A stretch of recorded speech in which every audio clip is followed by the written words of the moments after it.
7절과 8절을 같이 읽겠습니다. 이사야 51장 7절 8절 한 목소리로 읽겠습니다. 시작. 의를 아는 자들아, 마음에 내 율법이 있는 백성들아, 너희는 내게 듣고 그들의 비방을 두려워하지 말라. 그들의 비방에 놀라지 말라.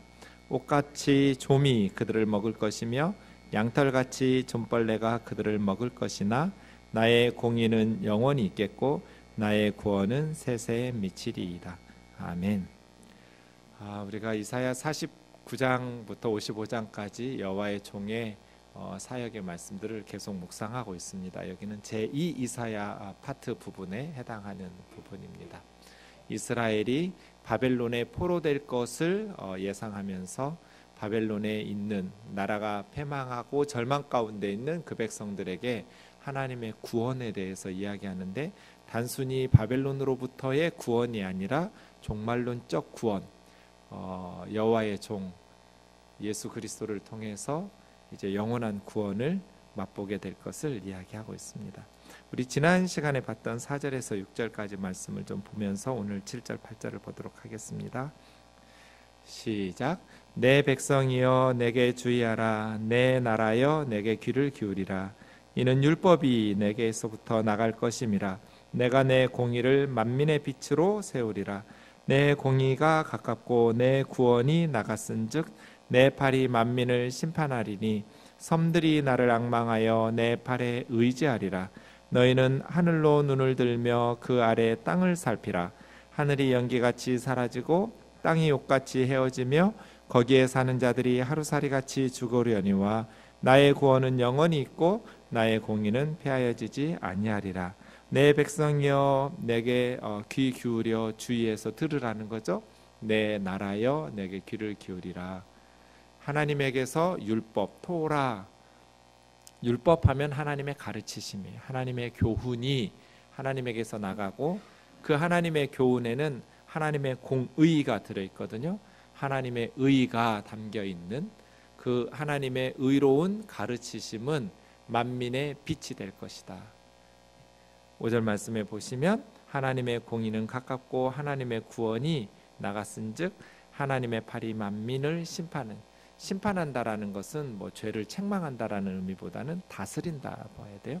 하나님의 팔이, 하나님의 능력이 세상 만물을 다스리시고 섭리하시고 통치하시는, 그래서 섬들이 그 하나님을 앙망하고 멀리 있는 사람들도 하나님의 통치를 사모하고 바라고 하나님의 능력의 팔에 의지하면서 살아갈 것이다 이죠. 하늘로 눈을 들어서 또 땅을 눈을 내려서 살펴보라는 거예요.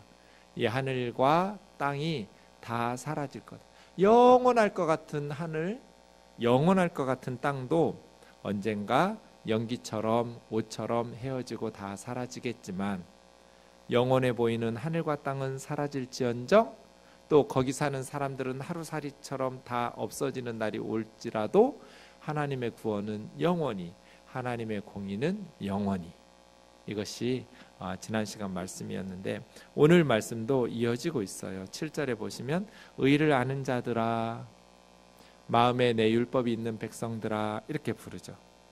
4절에서는 내 백성아, 내 나라야 이렇게 불렀던 하나님의 백성의 두 가지 특징이 있죠. 그런데 두 가지는 서로 연결되어 있어요.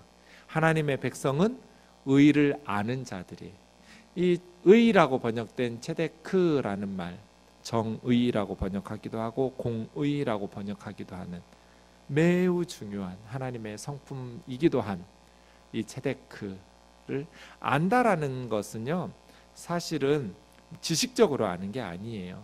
물론 지식적으로 아는 것을 포함하죠.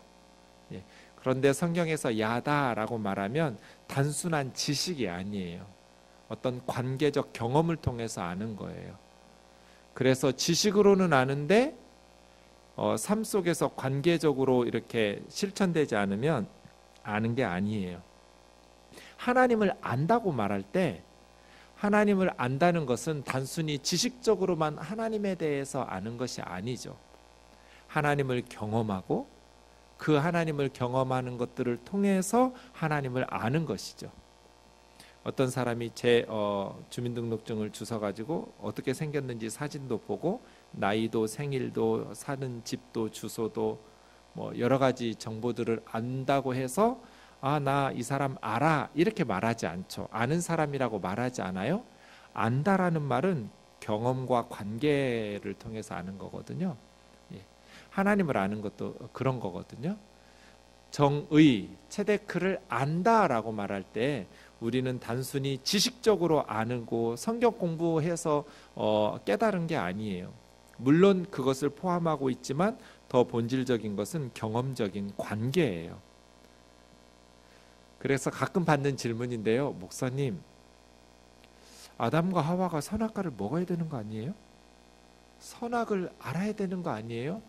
선악과를 먹기 전에는 선악을 아는 나무 열매를 먹지 않았을 때는 선만 알았어요? 악은 몰랐어요? 이런 질문 가끔 받거든요. 거기도 야다예요. 안다라는 말은 몰랐던 걸 깨닫게 된다는 게 아니에요. 선악을 알아야죠. 그래야 선한 일을 하고 악한 일은 하지 않죠. 그렇죠? 그런 의미로 지식적으로 깨달았다라는 것이 아니라 선과 악을 관계 맺고 경험하고 자기가 결정한다는 뜻이에요. 그래서 하나님처럼 되겠다는 말을 바꿔서 표현한 게 선악을 아는 거예요. 선과 악을 안다라는 것은 이제 자기가 선과 악을 결정짓고 자기가 관계 맺어서 경험하겠다는 거거든요. 하나님께서 선하다는 것을 선하다고 하고 하나님께서 악하다고 말씀하신 것을 악하다고 하는 게 순종이라고 그래요. 그런데 왜 그게 악이야? 나 그거 악이라고 생각 안 하는데? 왜 그게 선한 거야? 나 그거 악해 보이는데? 그럼 자기가 하나님 되겠다는 거예요. 사탄이 아담과 하와를 유혹할 때 절대로 죽지 않아 따먹는 날에는 눈이 밝아져서 선악을 알고 하나님처럼 될 줄 알아 못 먹게 하신 거야.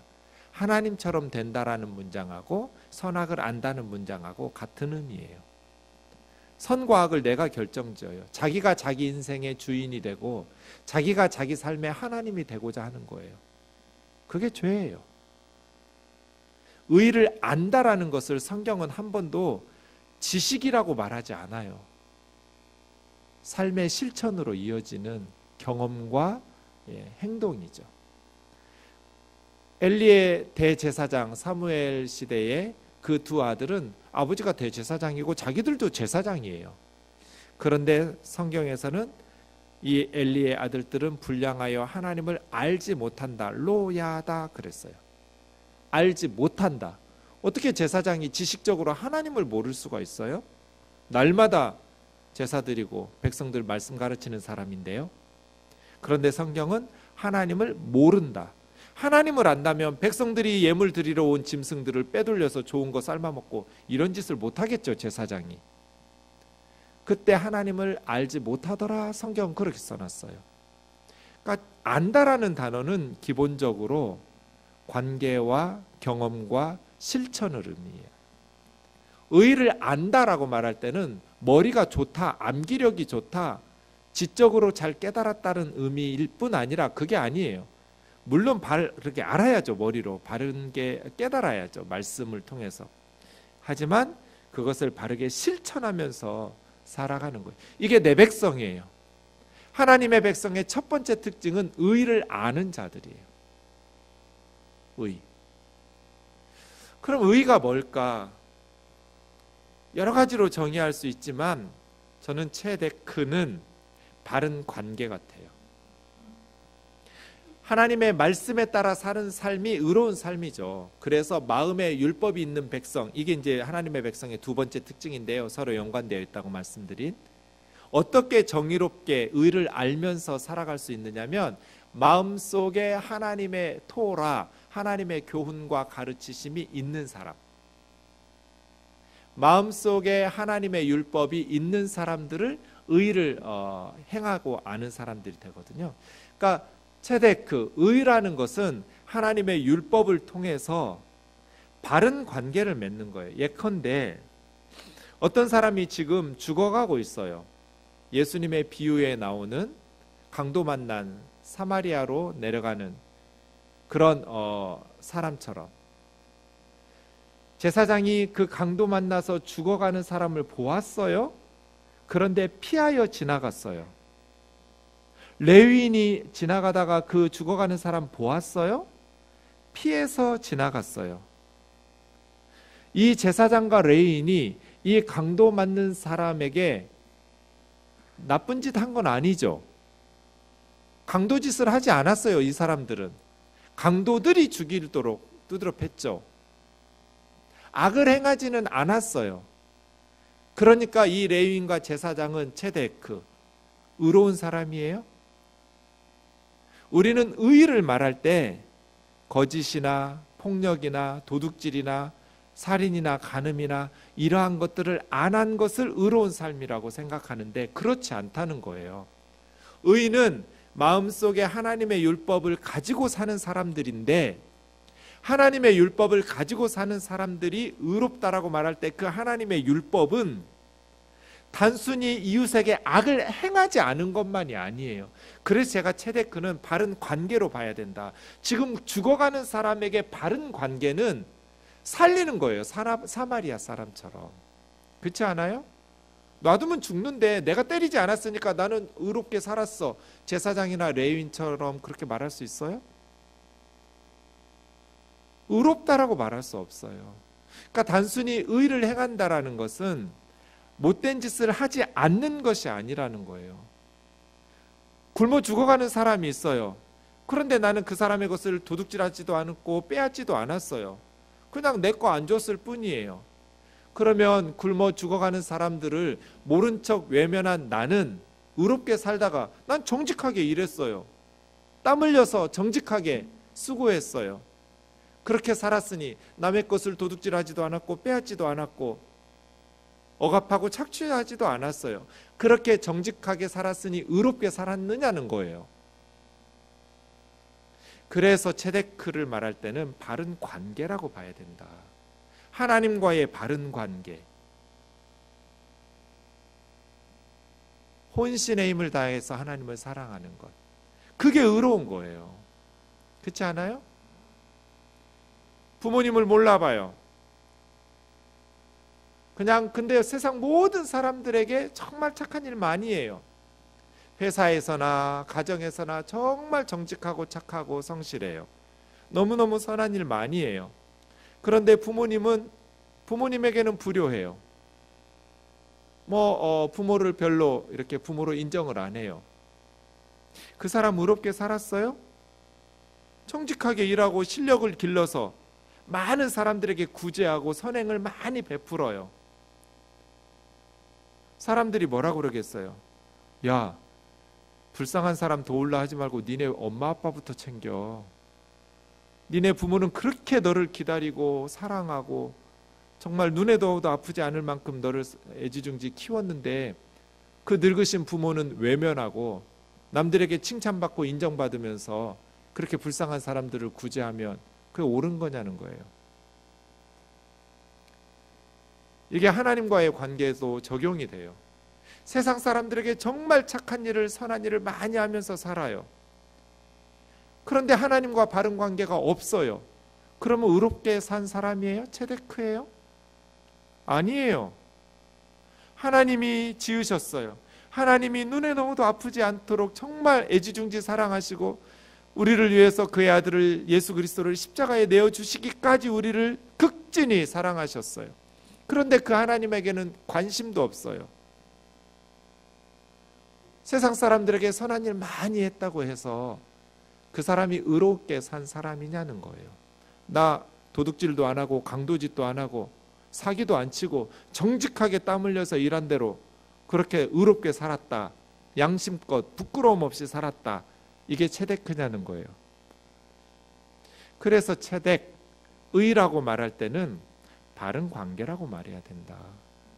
그것이 하나님의 율법이 우리에게 요구하는 의로움이라는 거예요. 그러니까 좋은 관계예요. 하나님과의 바른 관계, 이웃과의 바른 관계, 이건 다 사랑의 관계죠. 하나님의 백성, 의를 아는 자들, 우리의 삶은 의를 아는가? 우리 마음속에 율법이 있어야 돼요. 우리 마음에 하나님의 교훈이 있어야 의를 행하면서 살죠. 많은 그리스도인들이 지식적으로는 유신론자예요. 하나님 믿어요. 말씀도 믿고. 그런데 실천적인 무신론자예요. 교회에서는 하나님 믿어요. 그런데 세상에 나가서는 무신론자예요. 하나님 없는 것처럼 살아요. 그러니 세상 사람하고 똑같죠. 의를 몰라요. 머리로는 알죠. 그런데 행함이 없어요. 죽은 믿음이에요. 무슨 의미가 있어요? 그래서예요. 우리 마음속에 하나님의 교훈, 하나님의 율법을 담고 세상 속에서 의를 아는 사람답게 살아가자. 정직하게, 진실하게, 바른 관계를 맺어가면서 그리스도인들이 가는 곳마다 관계들이 회복돼야죠. 내가 결혼을 해서 시댁이 관계가 회복되고 예수님과의 관계가 회복되고 또 사람들 사이의 관계가 회복되고 내가 교회에 들어가면 그 교회가 나로 말미암아 하나님과의 관계가 회복되고 또 서로서로의 관계가 사랑으로 회복되고 이게 의를 아는 자들 마음에 하나님의 율법을 담고 사는 사람들이죠. 이 사람들을 하나님은 내 백성 이렇게 부르세요. 내 백성아 너희는 내게 들어라. 하나님에게 배우고 듣는 사람들. 저와 여러분이 날마다 늘 부족하지만 마음속에 하나님의 말씀을 담고 살아가면서 세상 속에서 하나님의 백성답게 하나님께서 내 백성아 내 자녀야 라고 부르시기에 기쁨으로 부르실 수 있는 그러한 성도로 살아가기를 주의 이름으로 축원합니다. 바른 관계죠. 바른 관계.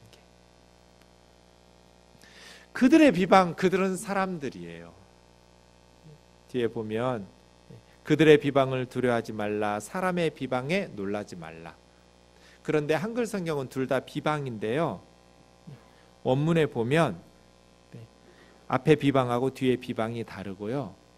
뒤에 그들은 사람이라고 번역해야 돼요. 사람들의 비방이에요. 그런데 사람 하면 보통 아담이거든요. 아담은 첫 번째 사람 고유명사로 아담이기도 하고 보통 명사로 사람 이런 뜻도 있어요. 보통 사람 하면 아담인데 이 그들이라고 말했던 이 사람이라고 번역해야 되는 단어는요. 에노스. 이 에노스라는 단어는 죽을 수밖에 없는 운명의 사람을 강조할 때 에노스라고 그래요. 에노스. 아담이 가인과 아벨을 낳았고 가인이 아벨을 죽였죠. 동생을. 그 아벨 대신에 태어난 아이가 셋이죠. 그 셋이 낳은 아들 이름을 에노스라고 지었어요. 그때 비로소 죽음이라는 걸 아벨 사건 때문에 처음 경험했잖아요. 인류가. 죽을 수밖에 없는 사람 에노스. 셋의 아들 이름이 에노스거든요. 이 그들이라고 번역한 단어는 에노스예요. 에노스. 죽을 수밖에 없는 사람. 사람들의 비방할 때 헤르파라는 것은 그냥 비난하고 조롱하고 부끄럽게 하는 비방이에요. 그런데 두 번째 비방이라고 번역했던 기토프라는 말은 욕설이에요. 욕설. 가다프가 욕하다거든요. 그래서 둘 다 비슷하게 비방인데 하나는 조롱, 비난, 두 번째는 욕설. 세상 사람들이 죽을 수밖에 없는 사람들이 욕하는 것을 두려워하지 말라는 거예요. 그러니까 우리가 세상에서 살아갈 때 하나님의 백성들은 세상 사람들로부터 비방을 받아요. 조롱을 받기도 하고 욕을 얻어먹기도 해요. 그거에 대해서 두려워하지 마라. 두려워하지 말라는 진짜 두렵다고요. 놀라지 말라고 번역한 하타트라는 말은 원래 산산조각 나는 거예요. 부서지고 깨지는 거. 깨지지 마라. 놀라지 마라. 세상 사람들이 하나님의 백성들을 비난할 때, 너희를 조롱하고 욕할 때 두려워하거나 부서지지 말라는 거예요. 이거 사실은 계속해서 우리가 이사야서를 묵상하면서 여호와의 종이 그랬죠. 여호와의 종이 고난을 받아요. 세상 사람들이 뺨을 때려요. 수염을 쥐어 뜯어요. 등을 쟁기질하듯이 갈아버려요. 그리고 이제 네 번째 여호와의 종의 노래를 남겨놓았는데, 제가 거듭 말씀드렸지만 네 번째 여호와의 종 마지막의 노래에서는 고난받는 여호와의 종은 죽임을 당해요. 도살장에 끌려가는 어린 양처럼, 털 깎는 자 앞에 잠잠한 어린 양처럼 드디어 살해를 당해요. 그런데도 이 여호와의 종이, 예수님은 십자가상에서 이 이사야를 묵상하고 계셨었거든요. 7가지 십자가상의 그 말씀을 묵상해 보면 예수님이 십자가에서 묵상했던 이 이사야의 여호와의 종의 노래, 이 여호와의 종은 물러서지 않아요. 왜냐하면 그 고난을 감당해내야 인류 구원에 하나님의 뜻이 성취되니까. 그러니까 이사야 51장 7, 8절에서는 지금 하나님의 백성들에게 여호와의 종처럼 되라는 거예요. 작은 여호와의 종이 돼서 세상 사람들의 비방과 욕설을 두려워하지 말고 맞서서 담당해내라는 거예요. 이것이 하나님의 백성들에게 어떠한 역경과 비난과 조롱에도 마음속에 하나님의 가르치심, 하나님의 율법을 담고 품고 세상 속에서 의를 행하고 하나님의 백성답게 살아내되, 그렇게 정의롭게 살기 위해서 세상 사람들의 비방을 두려워하거나 그들의 욕설에 놀라고 부서지지 말라는 거예요. 이것이 우리 그리스도인들이 세상 가운데에서 주님의 고난에 동참하는 거예요. 베드로 사도는 베드로전서 4장 12절 13절에서 사랑하는 자들아, 너희를 연단하려고 오는 불시험을 이상한 일 당하는 것처럼 이상하게 여기지 말아라. 불같은 시험을 당연하게 여기라는 거예요. 성도들은 이 세상에 살면서 불같은 시험을 당연하게 여겨야 된다. 이것이 그리스도의 고난에 참여하는 것으로 즐거워하라는 거예요. 성도들이 세상에서 당하는 불과 같은 시험은 우리가 슬퍼하고 애통해하는 것이 아니라 즐거워하라는 거예요. 그의 영광이 나타나실 때 우리가 그 불같은 시험을 통해서 연단을 받아서 그 불같은 시험에도 불구하고 믿음으로 인내하면서 끝까지 믿음의 경주를 다 완주할 때 주님 앞에서 즐거워하고 기뻐하게 하려 합니다. 불같이 우리를 연단하려고 하나님의 자녀답게 만들어내려고 시험하는 그런 불같은 시험은 주님의 고난에 참여하는 거라는 거예요. 믿음으로 살아내기 위해서 믿음 버리면 박해가 없죠. 예수 포기하면 고난도 없어요. 그러나 믿음으로 세상에서 살아내기 위해서는 고난을 받을 수밖에 없죠. 그래서 디모데후서 3장 12절 무릇 그리스도 예수 안에서 경건하게 살고자 하는 자는 박해를 받으리라. 믿음 가지고 경건하게 살려 하니 박해는 필수죠. 왜 예수 안에서 경건하게 살려는 자들이 박해가 필수일까요? 예수님이 요한복음 15장에서 너희가 세상에 소속되어 있다면 세상이 자기 거니까 너희를 사랑하겠지만 너희는 세상에 속한 자가 아니고 도리어 내가 너희를 세상 속에서 끄집어내서 하나님 나라 백성으로 선택했기 때문에 세상이 자기 거 아니니까, 세상이 자기 말 안 들으니까 너희를 미워한다. 그리스도인들이 세상에서 믿음을 지키면서 경건하게 하나님의 백성으로 살아내려면 세상이 미워해요. 당연하게 여기라는 거예요. 이사야는 세상 사람들의 비방을 두려워하지 마라. 세상 사람들의 욕설을 놀라지 마라. 당연하게 여겨라. 사랑하는 형제 자매 여러분, 이 세상에 살면서 주님의 백성으로 비난을 받고 욕설을 먹고 고난을 받을 때, 불과 같은 시험이 있을 때 두려워하거나 놀라지 마시기를 바랍니다. 그 불과 같은 시험을 통해서 우리가 하나님의 백성답게 연단되고 정결한 그리스도인으로 성숙한 그리스도인으로 하나님 나라의 일꾼 되어 주님이 주신 사명을 잘 감당할 수 있기를 주의 이름으로 축원합니다. 성경 보세요. 불시험을 통과하지 않은 사람이 누가 있는지. 아브라함, 이삭, 야곱, 요셉, 모세, 다윗, 누가 있어요? 하나님의 불과 같은 시험을 통해서 연단되고 하나님 나라 일꾼으로 준비된 사람들이 끝까지 믿음의 경주를 달려가잖아요. 온실 속에서 자라났던 솔로몬 같은 사람은 처음에 자기가 어렵고 힘들 때는 하나님을 찾고 일천번제 드리면서 하나님께 도움을 요청하였지만 정권이 안정되고 나라가 점점 형통하고 그러면 주변에 유혹이 생기거든요. 우상 숭배자로 인생을 마무리하잖아요. 저는 솔로몬과 다윗의 차이가 뭐였을까?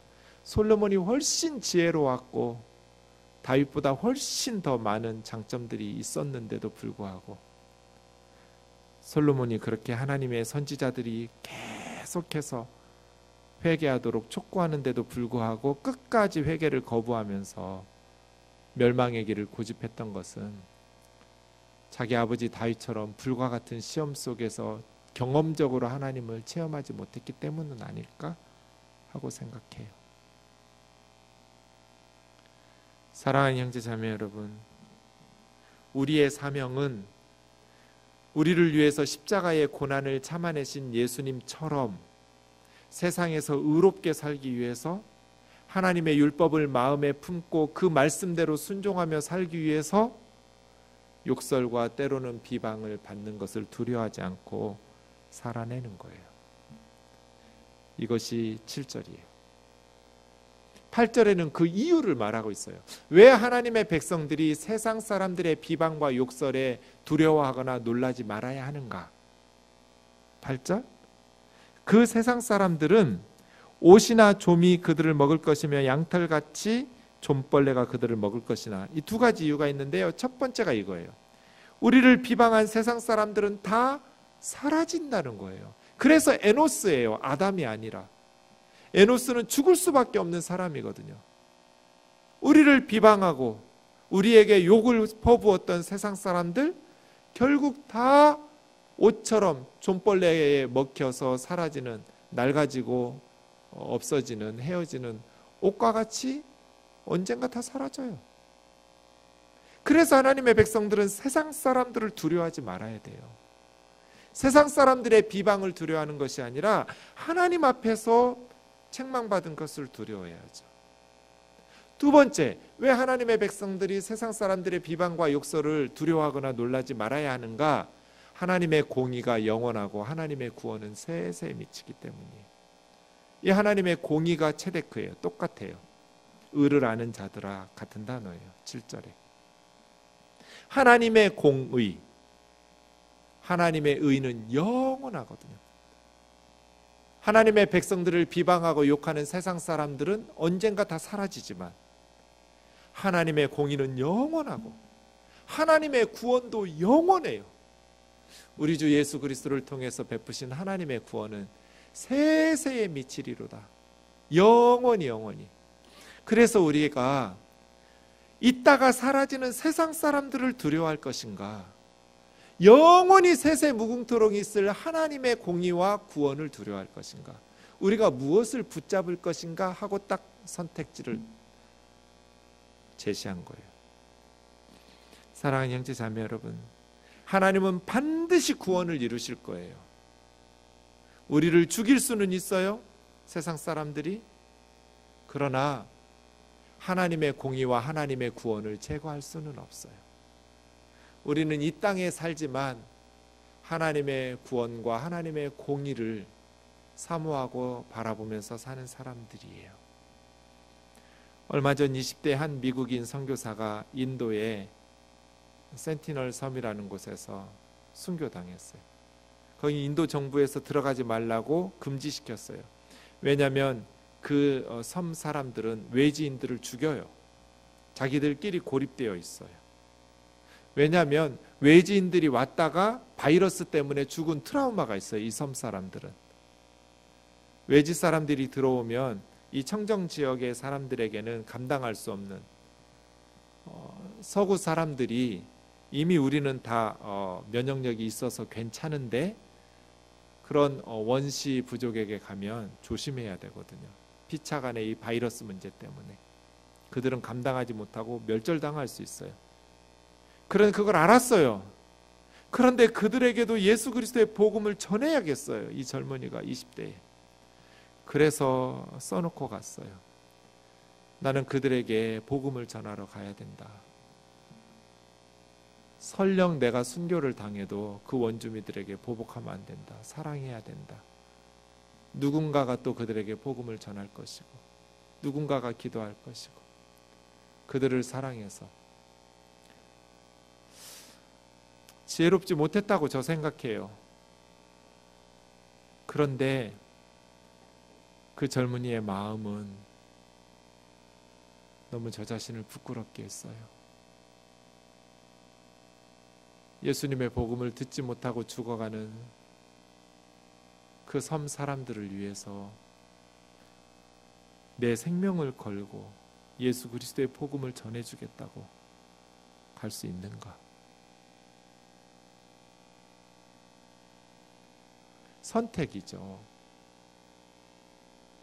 좀과 같이 사라질, 좀벌레 먹어서 사라질 의복과 같이 낡아질 그런 세상 사람들의 비방을 두려워해서 저와 여러분의 인생이 세상 사람들이 부러워하는 것만을 쫓아가다가 끝나지 않기를, 영원히 있는 하나님의 공의와 세세에 미치는 하나님의 구원을 위해서 공헌하며 살아가는 영원의 이때여 인생이 살아가는 저와 여러분 되기를 주의 이름으로 축원합니다. 우리 같이 기도합시다.